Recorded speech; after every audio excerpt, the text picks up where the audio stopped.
Hello and welcome everybody to Flicker Effect. This is episode 225. We're recording this on Sunday, August 13th, 2017. I'm David Lotz. Joining me this week is Bobby Jackson. What's up, everybody? Yasha Wilson. Hey. And Michelle Curry. Bonjour. Bonjour. Wow. I'm trying to change it up. Trying to switch it up. I say the same thing. Bilingual Michelle coming strong. I say the same thing every single week. I'm trying to change it up a little bit. Well, now I look forward to I next think week. we all kind of do. We all do, and I think it's refreshing when I hear you guys. But I was listening to last week's show, and I was like, ugh, I say the same thing every week, and it just sounds so boring for me. Oh, whatever. So I'm gonna try to switch it up a little bit here and there. Gonna get crazy with it. Crazy. Getting crazy. It'll be something to look forward to every week. Bonjour. Hear what Michelle's greeting will be. Bonjour. I think you should do it in a different language every week, Michelle. Just come with it. If I could get the accent correct. And I realized I was goofing on when I said bonjour. That's not actually how I say it, but. Oh, well, please do it for real. Oh, Yeah. bonjour. By all means. Bonjour. Oh. Oh, Comment ça va? fancy. French. Yeah, my voice is totally different when I speak French. Like it's Very weird much because so. that's what happens when you speak other languages. I feel like your voice changes because you're adjusting to the inflections and to the different kind of accent you kind of put on with it, and the way you say different things and the accentuations. It comes out better if your voice changes. It's really bizarre. I've noticed that, like, people that I know that are French or that are English, when they speak, like, when they try to, like, put on the other way, like, it's a whole different accent. It's interesting. Anyways, well, the same. I mean, I feel like I say that, and it's the same thing. Like when I talk to my Hispanic friends, like I feel like when I listen to them talking Spanish to other people, and they talk to me in English, I'm like, there's definitely a different tone happening, like a different like level volume, not volume, just a different. It just sounds different. Cool. Anyways, All right. Sorry, I don't speak another like language. maybe so. I'm weird. Like when I so he was just like, cool. Oh, cool. But I like don't know when what I don't know what to say. But like when I say German words, my German voice sounds different than my English voice too. All right. So. All right. What's Well, your German voice? yeah. It gets a little butchier because I think it's just how it is with German. I would automatically assume that it would get a little bit angrier because German is just an angry language. I Like wouldn't it say- always sounds so angry. I don't say angry. It's like French is very feminine, and German is very masculine. It's just a rougher sounding. You use a lot of like back of throat inflections and stuff like that. Cool. Anyways, I'm gonna switch things up. Um, Long story short. so, before we jump into movies, a couple days ago, I finished Ready Player One. You did. Oh my You didn't tell me. No, I didn't tell you. That reaction. Man. David tells me everything. Apparently not. Apparently not. I didn't tell you this one. Oh, man. You knew I was I almost knew there. where you were. I didn't. I guess I had not realized you actually had the chance to finish it. Please, I will shut up now. No, yeah, you tried to pry out of me a little bit the other day. Okay, so were you at least enjoying it? And I never really answered your question. So, No. and you seemed concerned last episode. So backstory, last episode I mentioned that I was listening to the audiobook, which is still a newer thing for me. I've had an Audible subscription for a few months. I'm just one of those people that, I don't know, I just don't have time to read books lately, and I like reading, but you know, Bobby, you turned me on to the idea of listening to audiobooks, and I have to say I'm pretty happy with it. I've been able to quote unquote read some books that I wouldn't have had time to read otherwise. Yeah. But to this point so far, the only stuff I've listened to is Star Wars books. This is the first book that wasn't a Star Wars book that I checked out. Michelle, yeah, you've read it. Bobby, you've read / listened to it. You guys both seem like pretty big fans, but yeah, last week when I brought it up, Michelle, you seemed almost concerned, like, oh God, is he gonna like this or not? I'm just saying. Yeah. I think my concern is that now that you've seen the trailer, I don't want you going in expecting. There's definitely changes happening. Like looking at the trailer, like it is definitely much more enticing. And there's times when the book has to lay down a lot of stuff. And so I didn't want you kind of going into the book thinking like it was this. And you'd be like, what the this is boring as shit, people. What are you talking about? Like, do you know what I mean? Like, I didn't want you to be like, this is not as exciting as the trailer. I just didn't want you to kind of feel like that was happening. Well, that was not a problem, Michelle. The book was quite good. No, I mean, that had never even crossed my mind. And yes, now that I've read the book, there is no doubt watching the trailer again, now, as I have now a few times. It'll be interesting to see the movie because there's going to be a lot of changes. I mean, you'd have known that anyway. If you listen to this book, the way this book lays things out, and I think it did everything just fine, but there's no way you could have made the movie this way. Like and copywriting and not even that. I mean, the way it all lays just out. the way certain, action scenes, I'll say, play out. It just wouldn't have worked that way in movie form. So, but yeah, now I watch things in the trailer. I'm like, oh wow, this is totally not in the book at all. Like, okay. And not only that, but I haven't read much about it. But Bobby, you shared with us the other day what a still from Entertainment Weekly of the first look of Artemis, and that right off the bat, I won't get into spoilers, but I'm like, okay, that changes up things quite a bit. It does. It does. So, and I don't have any problems with changes. I think I've always been a proponent that I want a filmmaker to feel like they don't have to be beholden to a book, and they're two different formats, and it's very rare you can make a movie that follows a book really well and it still work. There's definitely some out there, but for the most part, a lot of times it doesn't work out that way. But with that said, I'll be curious to see, like, especially considering that image. That image, when I saw it, I was like, oh, all right, well, that's of all the changes I've seen so far, that's a big one. It's not what I had in my head, that's for sure. It's just not even that. I think it's more plot-wise how things will play out, considering that picture. Again, I'm trying to skirt around it without saying it, but I'm like, I don't know. Like that's a big difference from a major theme of this book, and I don't know. But the book it was quite a good listen. I mean, I've enjoyed the Star Wars books I've listened to, but there's no doubt when I've been listening to a lot of these Star Wars books, there's times I do have to like make myself focus on the book, especially when you're listening to a book as you're driving. But I had no problem doing that with Ready Player One. I mean, and yeah, there's a lot of exposition, a lot of just laying down like the kind of rules of what's happening, and I found it all insanely interesting. Like I never got bored ever. And it was the longest audiobook I've listened to yet, and it did not disappoint. It was quite good. And I mean, sure, you guys were kind of pushing about, hey, reading it or listening to it before, we see the movie. And then from my perspective, I always have to ask myself, I'm like, well, I don't know. Like, the movie is a Steven Spielberg film, and it looks like it's going to be pretty good. Do I want to go into the movie blind, or do I want to listen to this or read this book first? Like, I don't know. Like, but I decided to read it, and I'm glad I did. So yeah, I was pretty happy with it.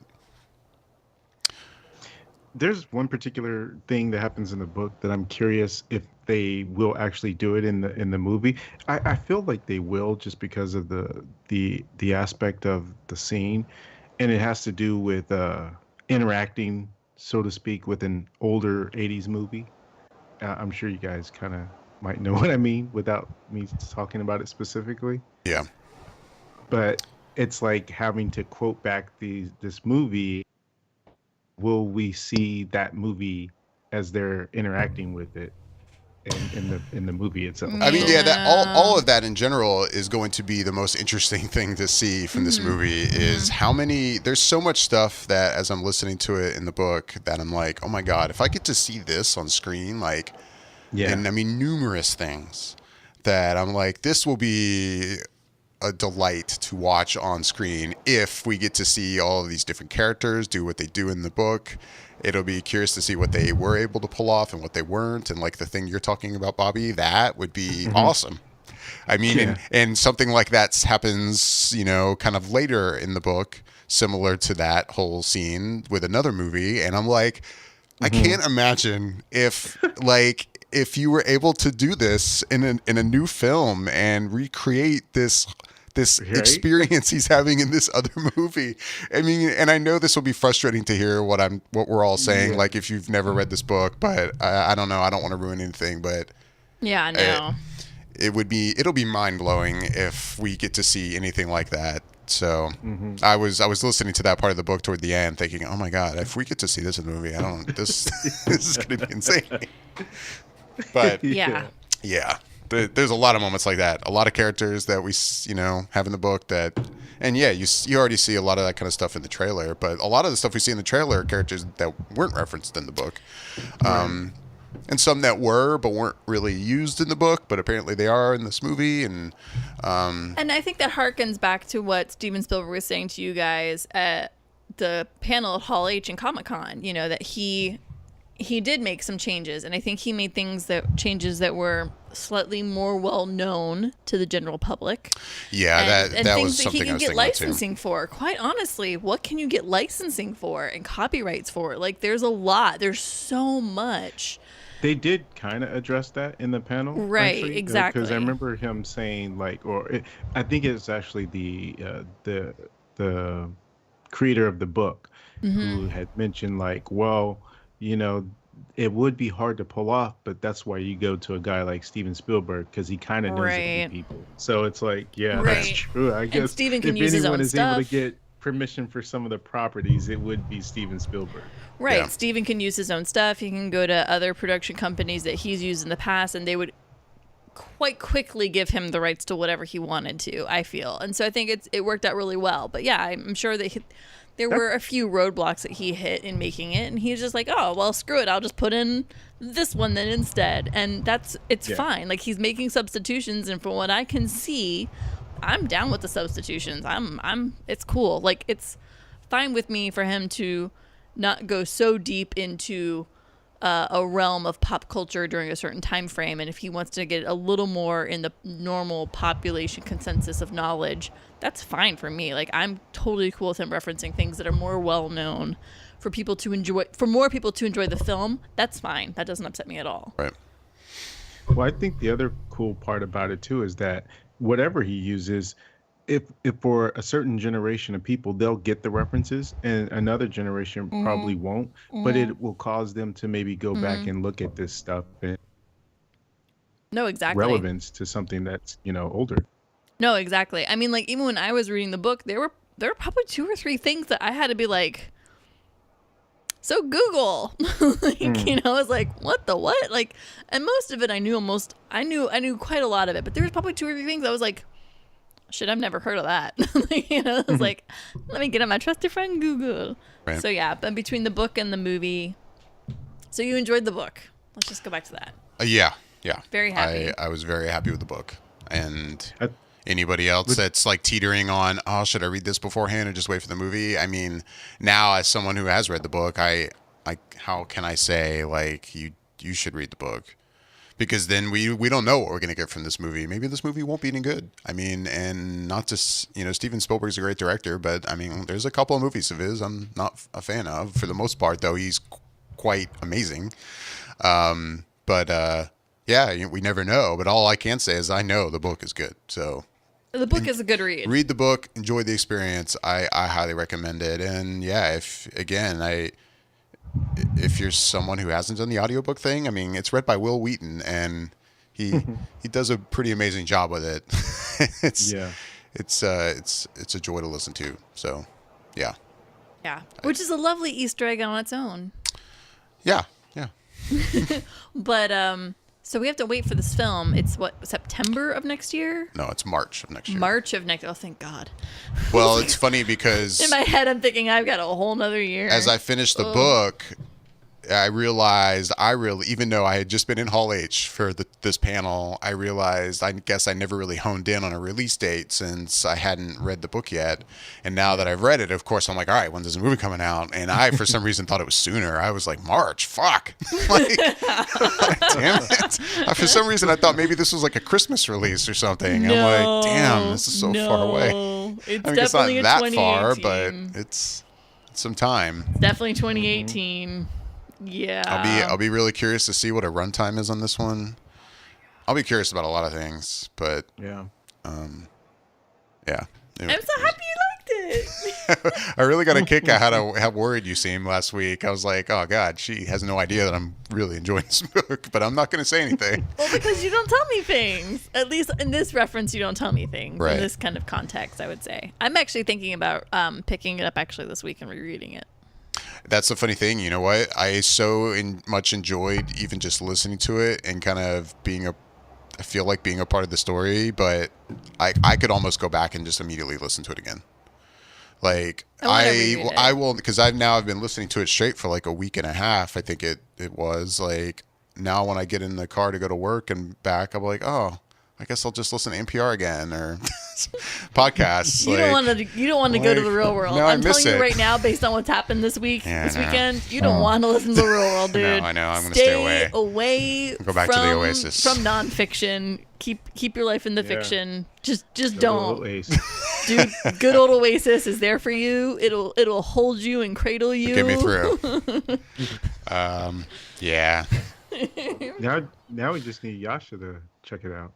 I know. I've actually been thinking about it a lot, and I was like, man, maybe I should get the book and read it, or do an audiobook like David did.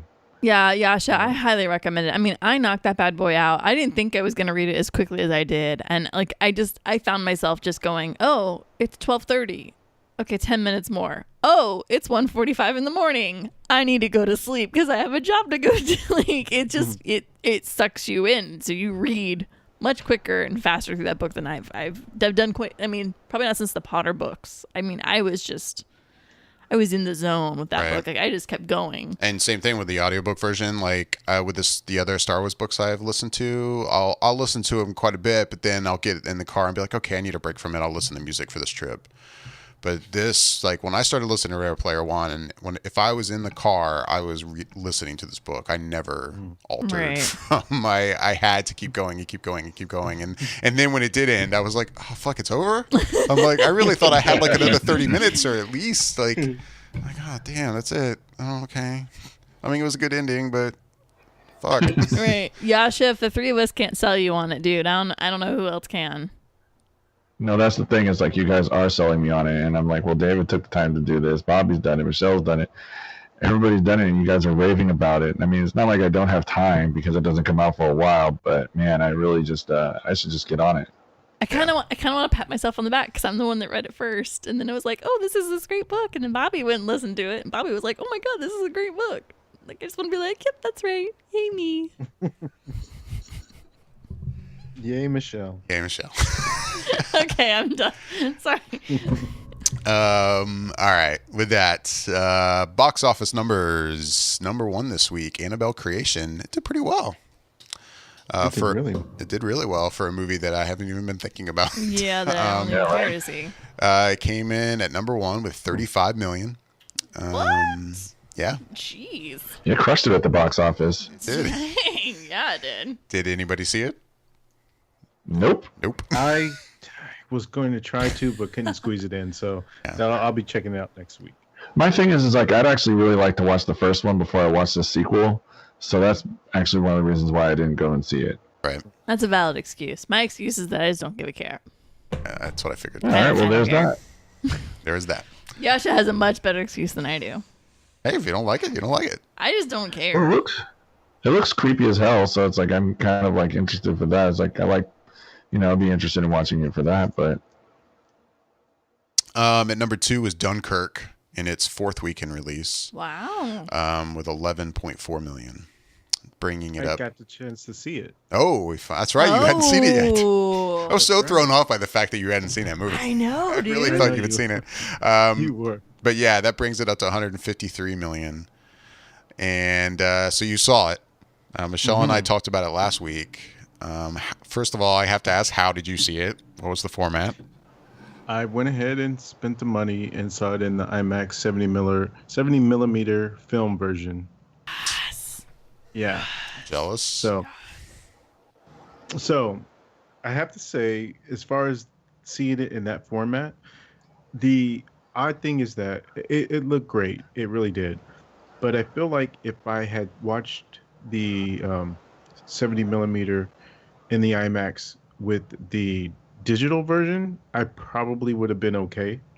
Only because I think the thing that captured me the most about seeing Dunkirk at the IMAX in the 70 millimeter format was seeing it in such a large screen ratio, because it really is immersive when you see those scenes take up and you just feel completely engulfed in the action and everything that's going on. So seeing it in film, I mean, I've seen obviously years and years and years of movies in film. So that wasn't the difference maker to me. I could have probably seen it in digital and been fine, but it was really just being able to see it in that IMAX format that really I think is worth checking it out for that reason alone. Just being able to see it take up that huge screen and really getting the scope of it. Right. That being said, as far as the movie itself goes, it's strange because it's, as you guys mentioned, told from different perspectives, and I think that gives it some sort of a different feeling of a different type of war movie. But at the same time, it there's this whole aspect to where, for, I think the editing to me just felt weird because there'd be times where the tension is building and then it switched to a different scenario or different scene, and I'm like, wait, why? You had me right there, and then you cut the tension by bringing it to a different point. And I just, it did it so much that it started to bother me. And so that kind of threw me off of what the movie was trying to do. And essentially, any of these different perspectives that they were telling the story from could have been its own thing, really, because they were compelling.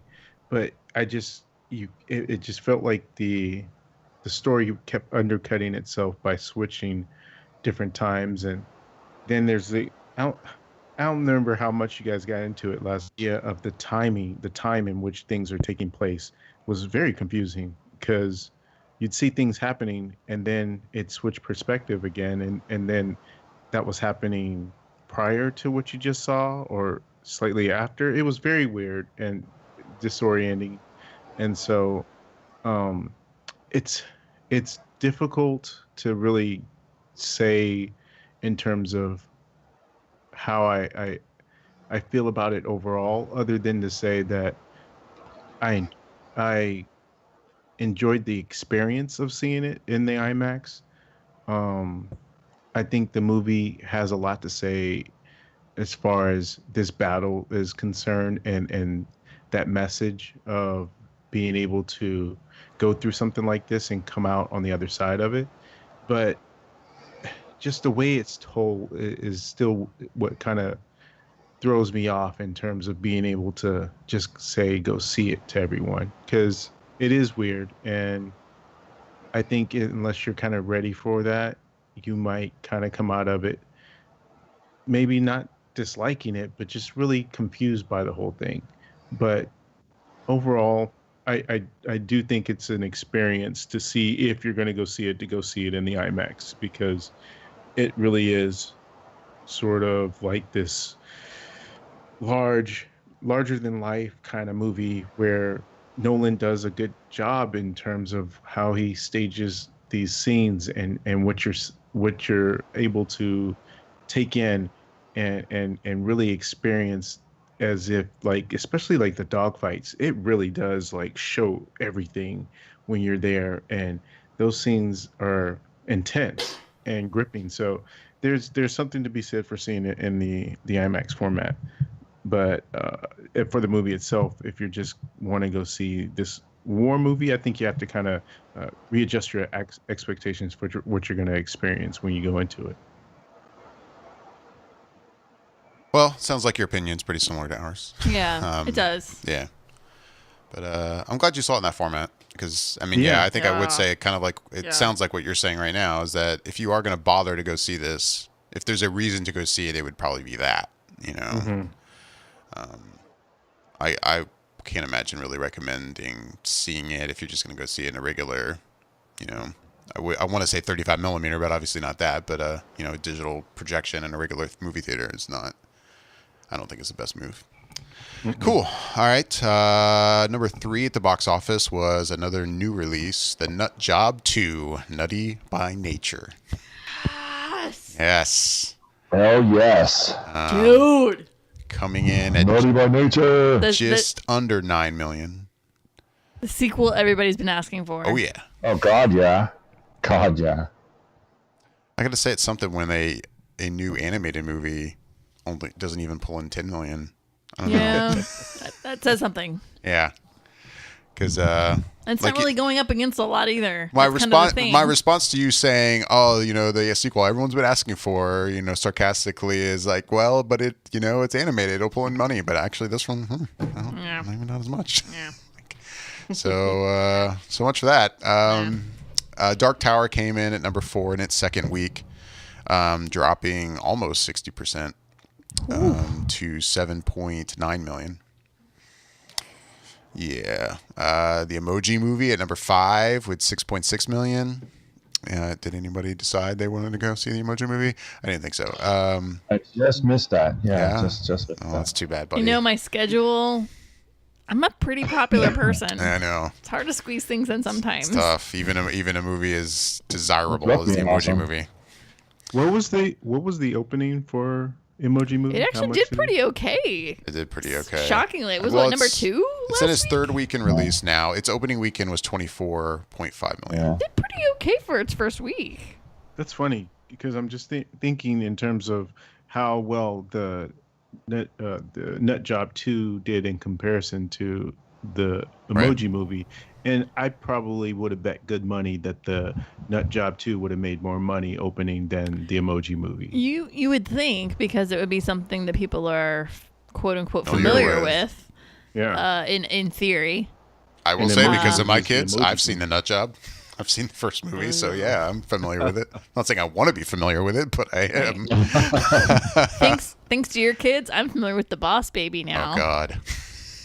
I think I even saw the Nut Job the first time, and the reason I saw it was on a plane when it was playing on Right. a plane, and I was like, well, this is here, so I might as well watch Yeah. This is what's happening. this. I'm proud to say I have not seen the Nut Job. You should be proud of You that. should be You proud. hold that. You're not missing a lot. You hold on to that as long as you can, sir. Number 6 was Girls Trip at 6.5 million. Bobby, you had seen that before, but nobody else yeah. jumped It's a in good and saw movie. that one, right? All I'll right. make it to the theater this No. week. Spider-Man: Homecoming at number 7 in its 6th week in release. Killing it still. Kidnap at number 8. I heard. Sorry. Oh, I was just gonna say because Yasha said that Spider-Man: Homecoming is killing it still, and I was gonna say I just had heard that it just crossed the $700 million mark. Oh. worldwide. Ooh. Yep. Worldwide, yeah. Doing big things. Yeah, what is it at now? World. Yep, And it still has- 702. 702. And it still hasn't opened in China and Japan yet. Oh my God, are you serious? I didn't Usually know that. Asia's the first market. That's shocking. Yeah. Wow. It's going to lose its mind here in a little bit. Once it hits Asia. It's gonna. It might get. That's impressive. Wow. That's impressive. You know that they're going to eat that up. They're just going to. Yeah, it's a popular Dude. character in Japan, so it definitely will Oh, yeah. do well there. It's going to go insane. Oh, Jesus. So where were we? Kidnap was at number 8. Another new release came in at number 9, but not. I wouldn't say a limited release, but more limited. That's the Glass Castle. Yeah. With 4.9 million.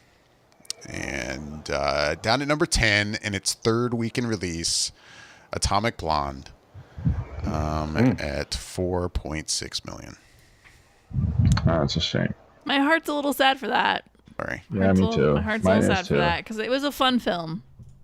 Yeah, I mean, hey, it's it fun. made its money back. So I mean, you got to hold that Yeah. in regard. It's it cost $30 million to do, and then they made 42 domestically and 18 in the foreign. So it's done well-ish. It's just a shame that it's dropping so fast, so quickly. Yeah. Right. It was fun. It was a fun film. The people that are going to see it have seen it. Let's just put No, that out there. You're not exactly. gonna No, that's convince- exactly yeah. what's happened. Yeah.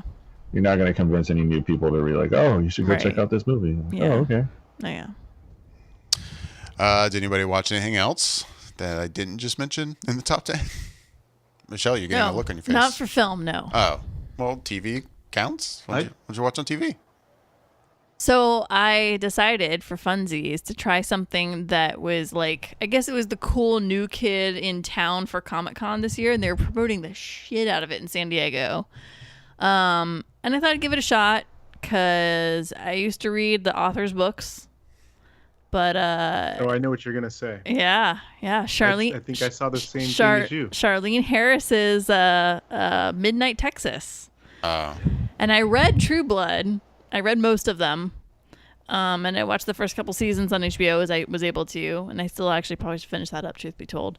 Because I enjoyed True Blood. I thought it was fun. It's a fun, forget the world for an hour kind of show. But so I've given Midnight Texas a run because it's got 3 episodes out right now. And you can watch them on Hulu. NBC puts it out. And yeah, I'm going to say the acting is horrible. And yet, I think I'm going to give it 2 more episodes. I'm intrigued just enough to go, I can wait it out 2 more episodes. I could give it 2 more. So basically, I'll give you a quick little synopsis. There's a place in Texas called Midnight. Shocker. It's crazy.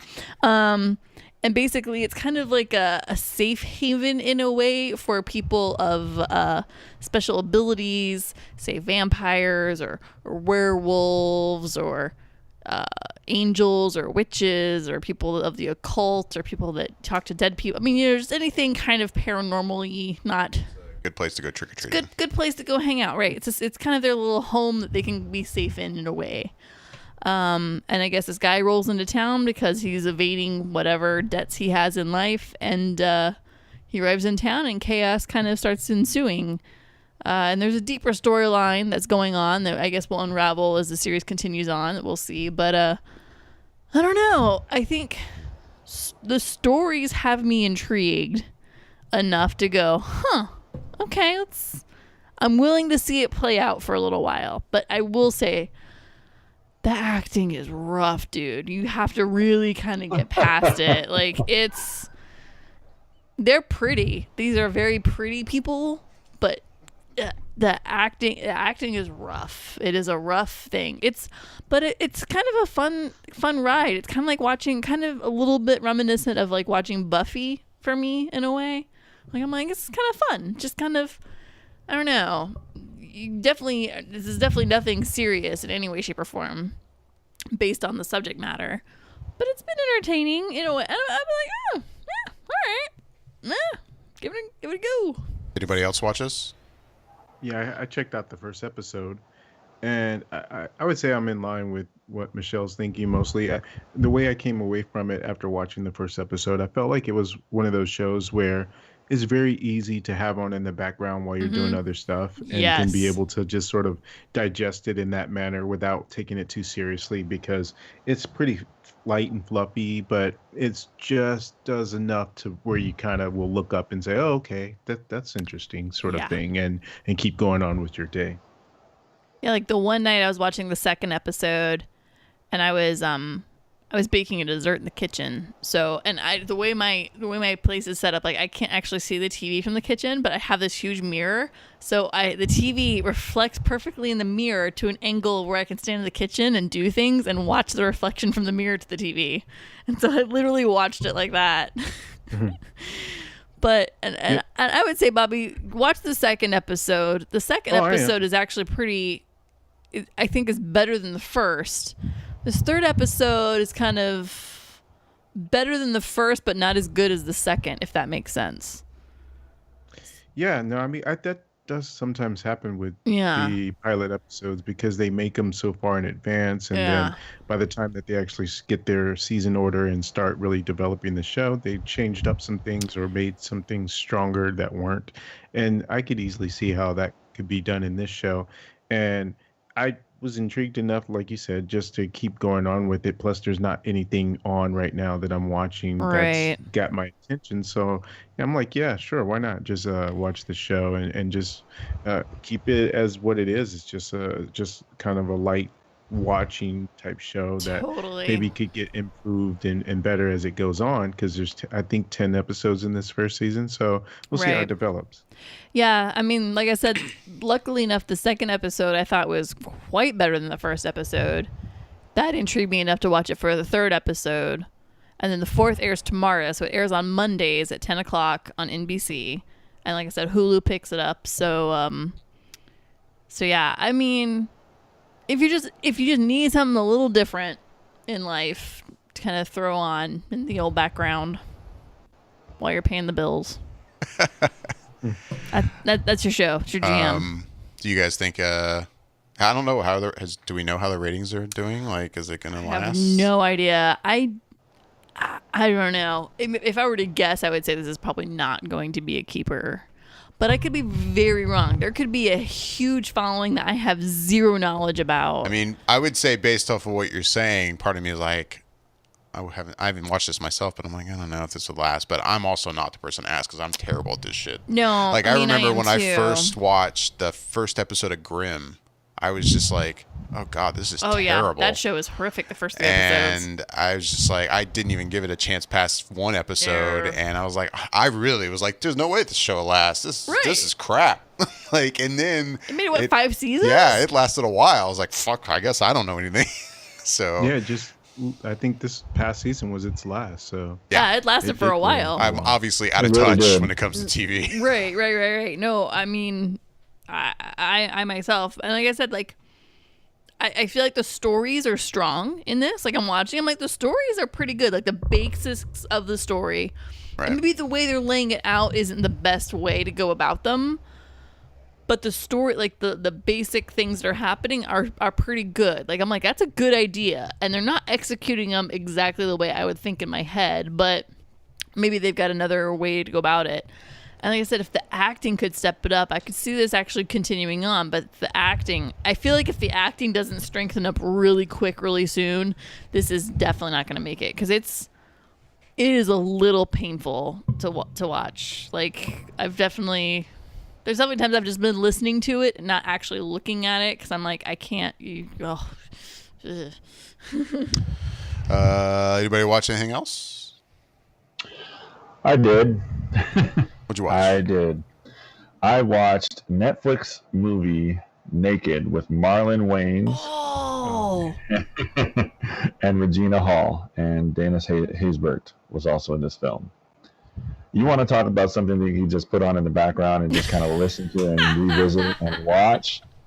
This is that movie. Like, I just wanted something really easy and silly to watch, and I know the Wayans brothers or Marlon Wayans would definitely deliver on that, and he sure as hell did deliver on that. It's basically a Groundhog Day type story where he has to relive the same hour over and over and over again until he gets everything or comes to the mental maturity that he needs to in order to get married. And it's just kind of about his silly adventures and trying to piece together how he got into the situation that he's in, why he's waking up in an elevator buck-ass naked, all of that. As we all do. As we all do. You know, I mean, it's the same story that we've all heard a dozen times. No, Everybody's but been it's, there at least twice in their life. you know, it was silly. It had its moments where it was funny. Would I recommend it? If you need background noise and you just want something silly on in the background, Right. then yeah, I would definitely recommend, just putting this on, because it's a very easy watch. It's a silly comedy. It's like, it's not quite as bad as the Sandler comedies I've gotten, but it's getting pretty close, So, but it was campy, it was corny, it was a little cheesy, but it was still a fun little thing to kind of like sit through. And, I did chuckle and laugh at some of the parts, and, it was what it was. I took it as it was. I didn't expect much and I didn't get much. Right. I also have one other thing that I watched. And Michelle, I'm sure that you've seen this, and I actually would not be surprised if you want to watch this as well. I watched the new series from Netflix, Atypical. It's on my to-do actually this week. I'll read the Sam, an 18-year-old on the autism spectrum, decides it's time to find a girlfriend, a journey that sets Sam's mom on her own life-changing path as her son seeks more independence. Now, this is a series, so it's not a movie. And I got to tell you, I'm enjoying the hell out of it. It's funny. The acting that they have for these kids that are all, I'm assuming people that are young adults in high school or whatnot. They're really good. The guy that plays Sam is really good. The interaction that he has with other people is fantastic. I'm thoroughly enjoying the show. I'm almost done with the first season. I think I'm on episode 7 out of 8. And they're only 30 minutes, so it's a very, very easy watch and a very, very quick watch. But it's funny. It's heartwarming. You kind of find yourself rooting for certain people in the show. It's really interesting. And I think it's important because it does open up an aspect of, what some people I think deal with on a life day-to-day basis that, the normal people that don't have this to deal with this do. And it's interesting. Michael Rappaport's in it, Jennifer Jason Leigh, Bridget Lundy Payne plays his sister, Keir Gilchrist, who I don't remember seeing in anything else. He plays the lead actor, whose name is Sam. He's fantastic. He is so good. I'm enjoying the hell out of it. All the acting is just really well done, and the writing as well, and the story and the progression of the characters. And this one kid that's in there, Nick Dodani, who plays his best friend Zahid, is so fantastic. It really just seems like this organic type of conversation that he has with Sam regularly at their job, and is his best friend. It's really, really good. I'm enjoying the hell out of it. So I'm hoping that, Michelle, you get a chance to watch it, because I would love to hear what you think about it. Nice. It's on the to-do list. Bobby, you watch anything this week? Yeah, I would say so. I mean, so we gotta sit back. We got a few. Probably. Hold on, let me make a glass of wine now. All right, let me lean back for this one. Lean back a little bit here. There you go. You got to prepare. Let me get my voice ready, because I'll be speaking for a little while. Yeah. No, so we haven't gotten to news yet or anything crazy like that. It's just day-to-day basic chit chat. In no particular order, one of the things I watched this week was the first episode, it seemed like, I think it was a 2-parter of the new DuckTales series on Disney XD. Oh, yes! And it had been playing all of Saturday, so it's if you couldn't help but to see it if you wanted to check it out. I don't know if it's still running on a loop, but I know that first episode, that 2-parter episode, was on, and I believe the actual series starts up in September. But basically, this is a introduction into the characters that were from the original cartoon. You got Huey, Dewey, Louie, and Scrooge McDuck. And also Donald Duck seems to play a more prevalent role in this series. Yeah. Along with, there's a young female duck that's a friend of the family, I think her name is Webigail. Yep. And I remember Webigail. She is along for the Avengers as well. And Miss Beakley's in it. She apparently kicks ass. Yes, and the voice of Scrooge McDuck is David Tennant, for all the Doctor Who fans out there that know who he is. And I actually liked it. It really retains the feeling and the sense of adventure that the original series had, and it plays on nostalgia for people who were fans of the original cartoon, and still sort of does its own thing in a way that I think the boys, the younger crew they have more of a personality than I think in the original series did. You can definitely tell they're distinctive from one another, and I think that adds to the level of humor for the show. And Scrooge McDuck is still Scrooge McDuck. He is he's got his money pit, swimming through the money and the coins and all that stuff. And the sense of adventure is there. So if you were a fan of the original, or if you heard about it and never checked it out, I think this is good to watch. It was very solid. I liked it a lot.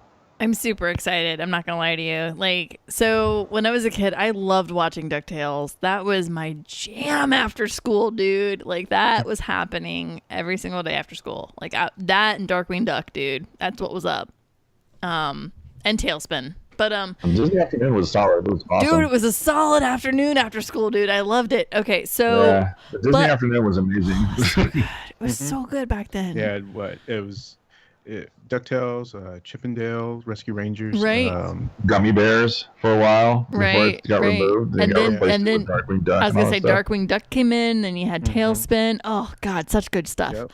So, but what I read about this remake is that this remake really harkens back more towards the Uncle Scrooge comic strip than the original series. So I mean, like, there's definitely it's similar to the original series from the early '90s, but there's a lot that they're pulling more from the comics from the 1930s and 40s, I think, is when the original Scrooge McDuck comics came out, and they're pulling a lot more storylines from those comics, which is exciting because I used to read those comics too when I was a kid because I was super into all the Disney Dang, comics. Michelle, how old are you? I'm so old.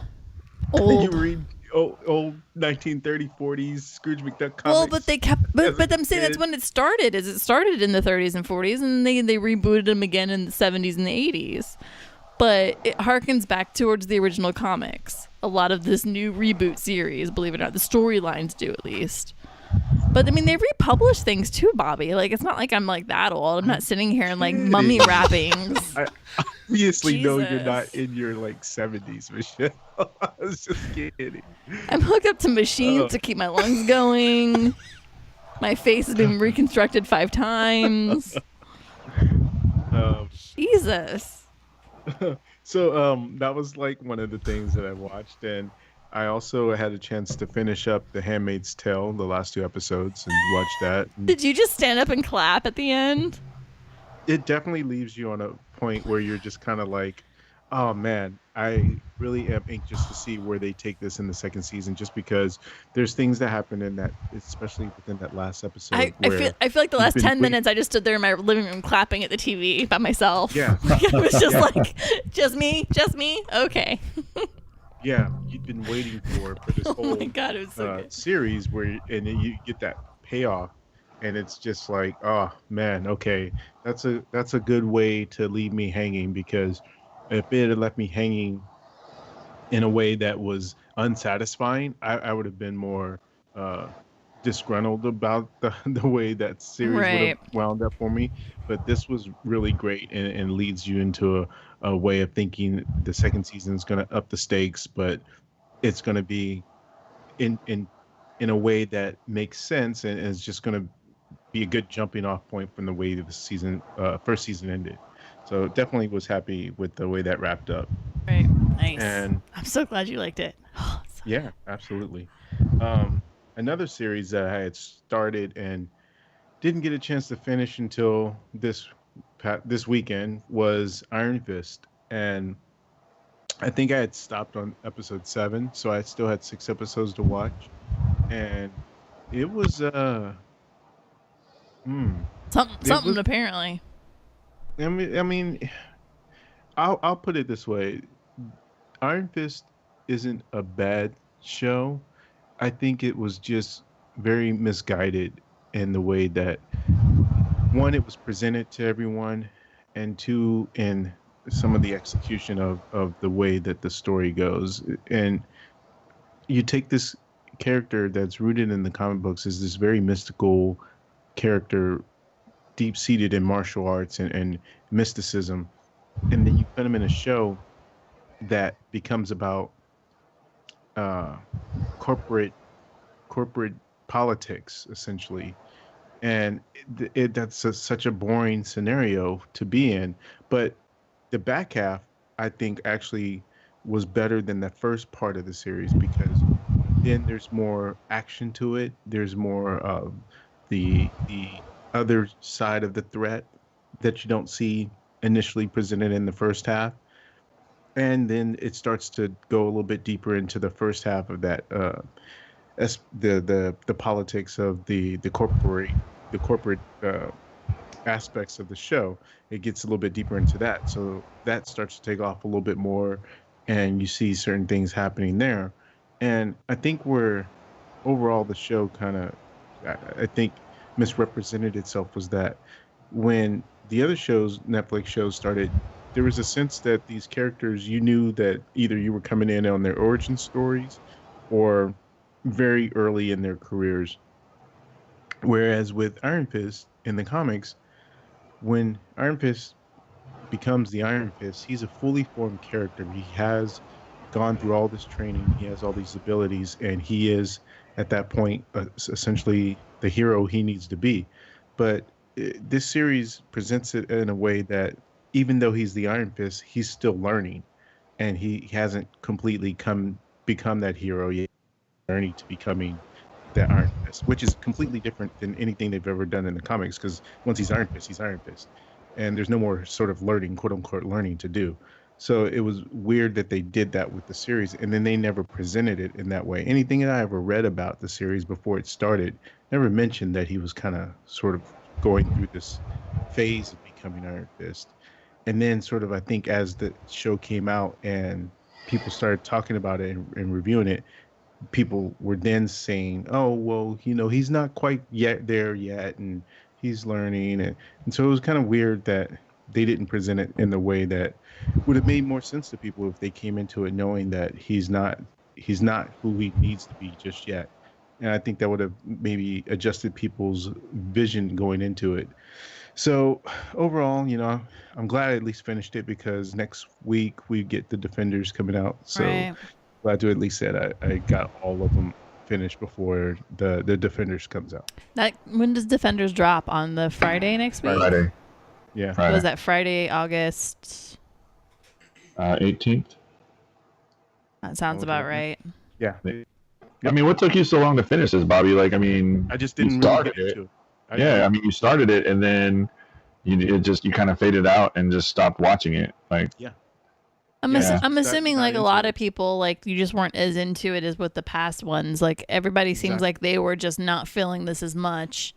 And so the good news is, though, apparently if you make it through at least like the halfway point, you've definitely earned Yeah. your stripes, and by then you start getting payoff.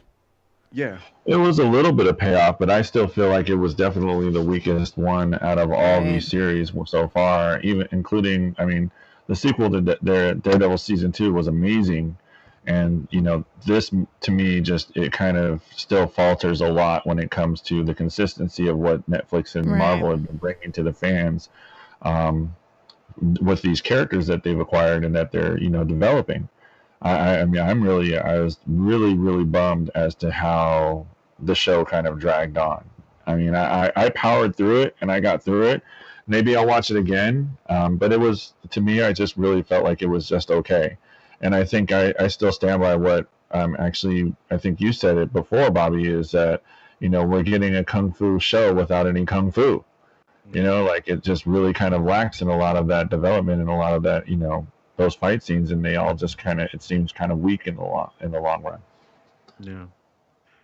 Yeah. So we'll see. Hopefully he becomes more into the character I need him to be, or at least expect him to be in the Defenders and beyond, because we do know it's getting a second season for Iron Fist. Yeah. They announced at Comic-Con, and I think it's under a different showrunner, because the guy who was the showrunner for this first season of Iron Fist, I think he hasn't been received well, because not only did he do this series, but he's also the showrunner for Inhumans, and we've talked about that. And so he's not going to be doing the second season of Iron Fist, so maybe that will help and change things around and give it some more time for the actor Finn Jones to even become more comfortable playing that character, and with the fight scenes and everything, the choreography that he needs to do for the different stunts and fights, and hopefully we'll get a better second season once it comes around. I feel like from what we've seen already, just from the trailer, that in Defenders, it seems like he's getting a little more comfortable in his own skin, just from what I've seen. And I've seen really just the trailers that are popping out. So I think we're going in the right direction finally with this character. Yeah. But Defenders, Friday, it's exciting. It is. I'm excited. It is. Defenders. I'm definitely excited. So I definitely will be binging that and ready to talk about it by Sunday. It's 8 episodes, so it should be no problem to knock that out. Oh, Only yeah. 8? Hey, Oh, 1 hour man. episodes? Do we know if they're an hour episode or an hour and change or No, what? What I understand, there are hour episodes. Bust Okay. that out by the weekend's end. Yeah. Boom. What'd you say, David? You didn't know it was only 8 episodes? No. I mean, what, they've all been, what, 13, haven't they? Yeah, they've all Yeah. been 13. No, I did not know. Yeah, 8 episodes. Boom, boom. Anything So else? also, yeah, I watched another Netflix original movie, and by original, I don't know that it was. Well, I'm pretty sure it wasn't made for Netflix, but I believe it's a film that they purchased, and it was called Message from the King. It's with Chadwick Boseman, Teresa Palmer, Luke Evans, Tom Felton, Alfred Molina. It's a pretty good cast of people in it, and I would say this is actually probably the most perfect Netflix movie I've seen. I mean, it, Wow. it's well, what I mean by that is like this is not a movie that I think you, even with all those people I just named off, it's not a movie that I would have ever recommended people to go see in the movie theater. But it's perfect for being on Netflix because it's something you would just be able to just pop on and be like, okay, I'm kind of in the mood for an action kind of thriller movie, and start watching this. And I think it does the job it needs to do for something that's on Netflix. It's not something that you would walk away from saying, you know what, this should have been in the theaters. It was so good. But it's also something that it's going to entertain you for the couple hours that it's on. And it gives you a sense of this is what the Netflix is kind of going for when they do some of the movies that they acquire to be shown on their streaming service. I guess to give you a little background of it, it does the story is about this guy named Jacob King, who is played by Chadwick Boseman, who's from South Africa, and he comes to Los Angeles looking for his sister. And within the first few minutes, this isn't really a spoiler, but he finds out that his sister has been murdered, and he essentially is going to try and find out who killed his sister and get payback and revenge on all the people that were involved. So it's kind of like that scenario where the person that takes the law into their own hands and starts dishing out their own source of punishment kind of thing, and it does it really well. And I was, like I said, into the for the runtime of the 2 hours or whatever it was, and thought it was perfectly well suited for being on Netflix, and not in a negative way, but just in a way that this is what you would kind of want to do if you want to watch a movie that you haven't seen and it's on Netflix. Cool. Uh, Anything else? Yeah. um, I got a chance to watch something on Netflix that I'd been hearing people talking about. It has Jason Bateman in it called Ozark, and it's it. Laura Linney is also in it, and it's really kind of like the reviews have that I've seen have did a lot of comparing it to Breaking Bad, and I can see why, because Jason Bateman is playing this family man who gets involved into some illegal activities, and something happens to where he has to uh, relocate his family to the Ozarks in Missouri in order to try and get out of the I guess the situation that he finds himself in. He's indebted to someone, and this is the way out. And it definitely has that sort of uh, every man you can kind of relate to feel that Walter White has in the beginning of Breaking Bad, and the stakes are super high, and you just don't know who's going to essentially make it through the end of this series, kind of thing. It has that sort of feel to it, and I just only seen the first episode, but I'm absolutely into it, and I will be finishing this series probably in quick order because I really did enjoy that first episode enough to want to just kind of fly through it. So I'll probably be able to have it finished by the time we record next week. Very cool. And finally, one more thing that I watched, I actually did watch something else in the theater, and I watched Catherine Bigelow's Detroit that has Oh. John Boyega and Anthony Mackie in it, and Algie Smith, who, if you're not familiar, the only thing that I had ever seen him in prior to this was he was in the New Edition story that he played Ralph Tresvant's character, and he also is playing sort of a singer in this as well.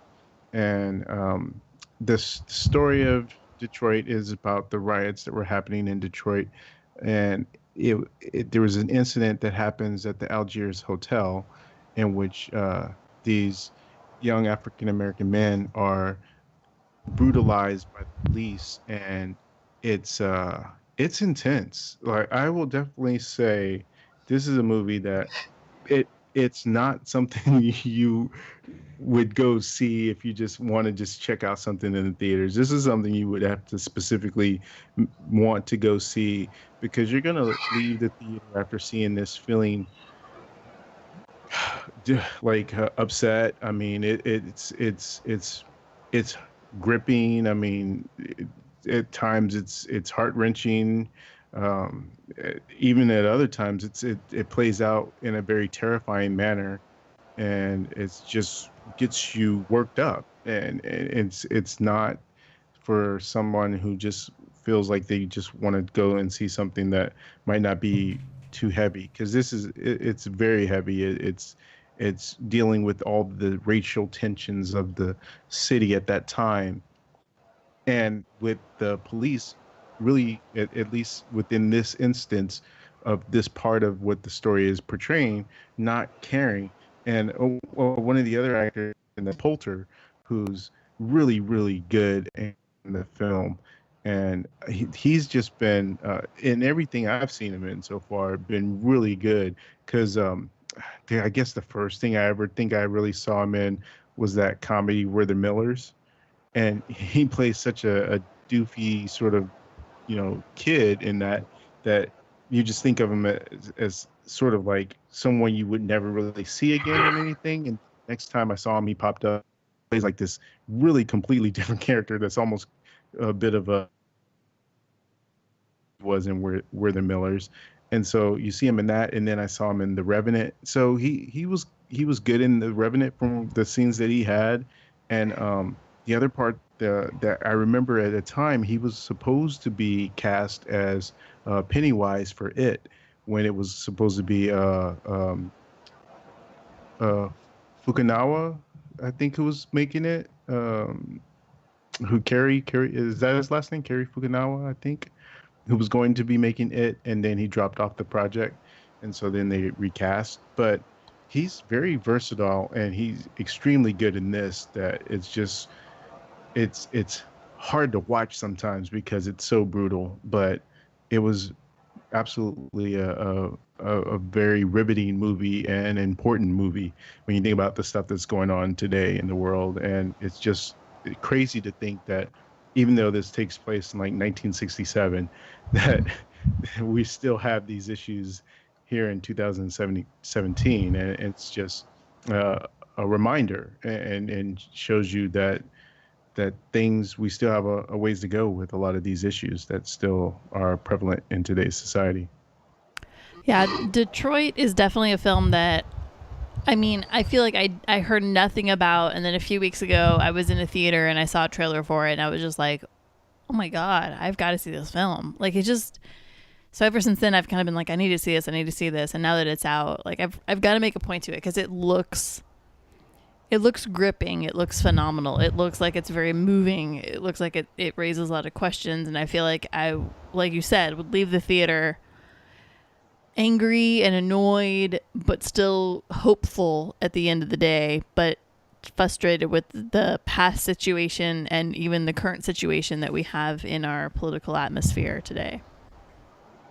Yeah, it's all those things, and you just have to kind of be prepared for that when you go into it to go see it, because it will leave you feeling pretty crazy after you leave the theater. I can only imagine. All right. Well, before we get out of here, we're already over a little bit, but we have one segment we need to do. Our I Challenge You segment. Last week, I challenged Michelle to watch Oblivion, which she had not seen before. I believe you watched it this week, so... I did. So, real quick, Oblivion takes place in the future. It's got Tom Cruise in it.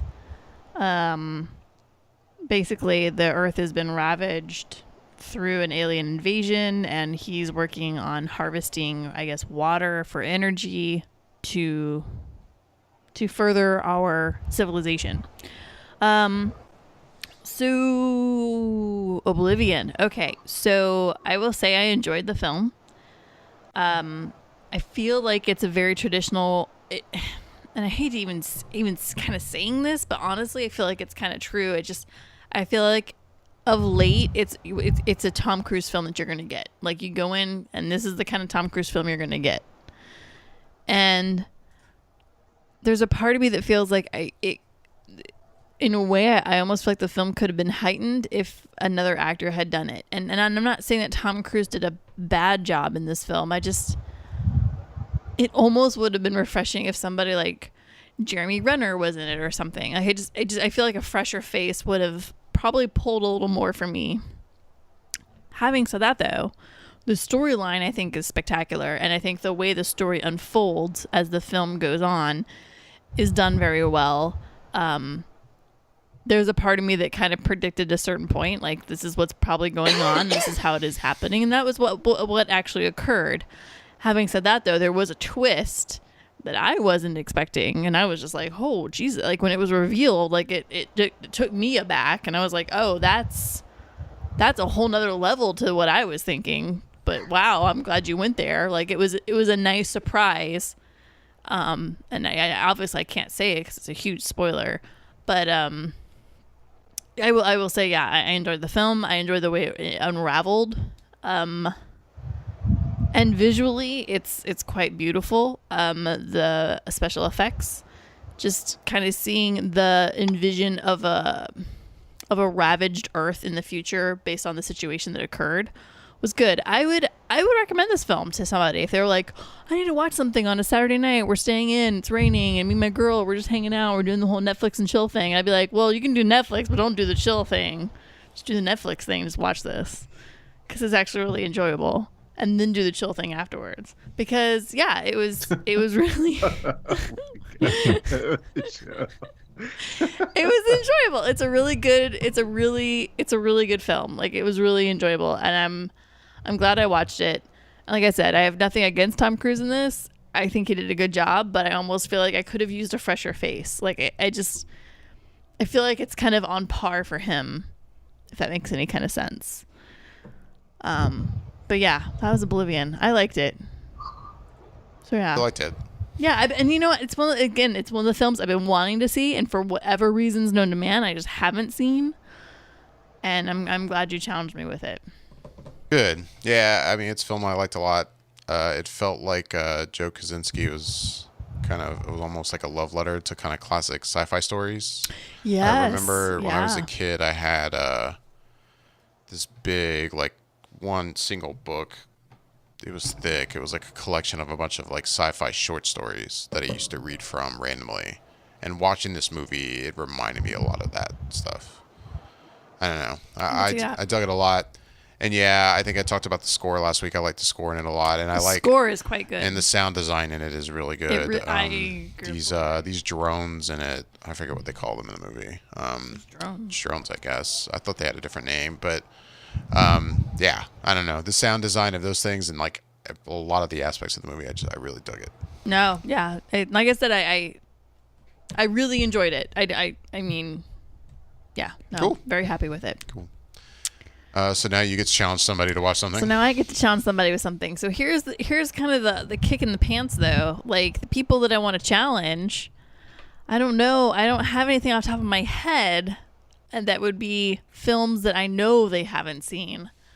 So you're guessing. We're gonna go about this a very interesting little way. One of these days, one of us is gonna challenge somebody, and they're gonna be like, "Well, no, I've actually seen that." And then that's what I'm gonna. You're gonna be "Oh, fuck." I'm gonna play a little fishing game here. So first of all, I'll go ahead and announce who it is I am challenging, and I am challenging Yasha.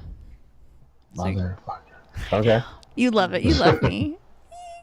So here's the thing. So I mean, without knowing a lot of recent films of what you have and haven't seen, I'm gonna harken back to the day of old, because that's kind of one of my like loves in life is old films, old school. Okay. Okay. Like I hear you. pre 1970. I dig it. I watch stuff like that too. Okay. I'm with you. See, and I'm with you so far. I feel like you've seen a decent amount, but I feel like there's some good cult ones that you haven't seen. But I also feel like there's some good like solid staples that you're missing from your film history repertoire. This So is true. This yeah, is true. yeah. So I'm gonna Alright. kind of fish around a little bit to see kind of where you are. So, sir, do you feel well encompassed in your knowledge of Hitchcock? Oh yeah. Yeah, you feel like you've seen most of those. I would say yeah, but at the same time surprise you with the ones that I haven't seen or the one that I haven't seen. Because see, I've got like 4 or 5 films rolling around in my head that are my absolute favorites, which are also kind of pretty classic to like film history knowledge that are really good. So I'm going to fish around a little bit. So now, would you say that you are familiar with Katharine Hepburn's works, or pretty dodgy as a whole on how those go down? Oh wow. You're dodgy about how to go down. I'll say familiar but dodgy because I haven't seen a lot. Like I know what she's been in, But but you at haven't the seen same them. time, I haven't seen a lot. Okay. Like I can say that I've seen probably most of Hitchcock's work, and there's a couple that I haven't seen because there was a period of time where it's just like once I discovered this guy, like that was kind of like what I did was like an afternoon was spent, watching Hitchcock. So, but I mean, and I'll even take it to the television show when he had his series on TV. Like I watched a lot of that too. Like so. Now, But, I mean, yeah, go ahead. I'm gonna say like I feel bad because you're gonna have to hunt probably for the film that I give you. You're probably not gonna be able to pull this up on Netflix. You're probably gonna have to rent this off of something, and I kind of feel bad for you, but I kind of don't because it's not like you've made this really easy for me. So I'm gonna make it kind of challenging for you. right. So then here's my other question. So now when it comes to say black and white comedy films, do you feel well referenced in that, or do you know that there are some solid major ones that are missing from your history and encyclopedia of knowledge of black and white comedian comedy films? Are we talking buddy films or are we talking just We could talk black and white We comedies? could talk black and white comedies that are also buddy films. That's reaching it for me. Like I Okay, might be able to say, "Oh, I've seen that," or I might see that, and I'm answering honestly. I'll sit there and be like, No, I want you to answer honestly because this is narrowing down what I'm going to assign to you. So this is good information. I have to, with black and white comedy and buddy films, like I may know a lot of them, but I may not have seen nearly as many as I've seen. I think I've decided what I want to give to you. So Okay. now, how familiar would you say you are with the work of Jack Lemmon? Oh God, I mean, Jack Lemmon, I like him and I'm familiar, but I can honestly say I haven't seen a lot of his stuff, and I haven't seen a lot of his stuff from back before the 70s. Excellent. We're talking the stuff that I've seen is mostly in the 80s, 90s, and before he passed away. This is excellent news. I think I've gotten down where I want to be with you. So, have you, sir, ever seen the classic comedy directed by Billy Wilder that is Some Like It Hot? Oh wow. Some Like It Hot? Really? Just lie and say you haven't seen it. God dang it. I haven't seen it. I actually haven't seen that movie. Sir, I know the movie well. Sir, I've then never seen it, I though. challenge you to watch Some Like It Hot, starring Marilyn Monroe, Tony Curtis, and Jack Lemmon, directed by Yeah. Billy Wilder, screenplay by Billy Wilder. It's excellent comedy, and I think this is right up your alley. It's fun. It's classic. This gives you a good basis of like the comedy stylings from Jack Lemmon and what Tony Curtis can actually do in all of his repertoire. I think this will be good for you. Yeah, I'm familiar with the movie, very familiar with the movie, but I can honestly say I've never seen it. I've never watched it. So, wow, good one, Michelle. Okay, I'll have to try and track this down. I realize that it's going to be a challenge for you to find this, but at the same time, you didn't make this easy on me, so I know where you can probably find it. you could probably rent it off of Amazon, I'm sure. Yeah. Or if not there, and I'm sure you probably can rent it from Amazon, but another good source for people out there listening, a place of places or things to rent stuff is your local library. They usually have a pretty That good, is also true. I bet you they do have Some Like It Hot because it is such a classic. So phenomenal. I actually think it might be in my parents' collection. Oh, so see, I there might you even be go. able to go see it over there and just borrow it, but it might be on Laserdisc. So, That is a whole other level, my friend. so That is a whole level. I will have to try and go over there and check to see if it's in that collection. If not, I mean, I might just try and head to like a Best Buy and maybe buy it, because if they have it there, they might have it for like $5, and I'll throw $5 at this to do this challenge. Right. So, Well done. Well played. I Bravo. challenge you to Some Like It Hot. I'm curious to see how you Challenge accepted. how you will fare with this one. Good luck finding it. If you need help with a Laserdisc player, you can come out here to Orlando. I can help you out. It is popular enough that film is actually quite easily to be I found. know. I know it will be hard to find. Cool. All right. Well, look forward to hearing about that. With that, it is time to get out of here. As always, we would love to hear back from anyone listening. You can let us know what you think of the show by emailing us at feedback@flickereffect.com. You can find us all over the internet, Instagram, Facebook, Twitter. You can find links to those accounts at our website over on the right-hand side. I'm David Lott. I'm Bobby Jackson. I'm Yasha Wilson. I'm Michelle Curry. Thanks for listening.